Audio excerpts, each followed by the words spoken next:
Red book అని YSR Congress party నాయకులు ఎక్కడ చూసా మాట్లాడుతూ ఉన్నారు.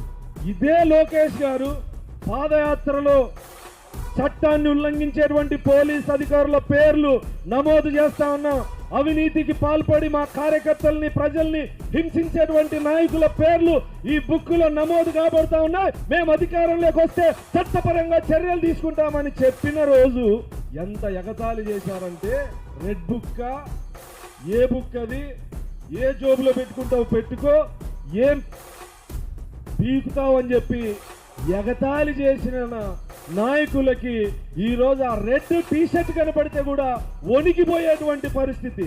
నారా లోకేష్ గారు స్పష్టంగా చెప్పారు, ప్రజల్ని ఇబ్బంది పెట్టి మా కార్యకర్తల్ని ఇబ్బంది పెట్టి చట్టానికి వ్యతిరేకంగా పనిచేసేటువంటి వాళ్ళని ఎవరిని వదలమని చెప్పి ఆ రోజు ఇచ్చిన మాట ఈ రోజు అమలు చేస్తా ఉన్నాడు. ఎవ్వడు ఆ రోజు అధికారం ఉందని విర్రవీగిన ఎవ్వడు కూడా బయట ఉన్నాడు. ఖచ్చితంగా అందరూ జైలుకి వెళ్తారు. దీంట్లో రెండో మాటకు అవకాశం లేదు. జైలుకు పోవాల్సి వస్తుందని వాడు గుండెకి ఇంత తగిలేసుకొని తిరుగుతున్నాడు. ఎవరు ఏమో తగిలేసుకోండి. అది రెడ్ బుక్ భయం.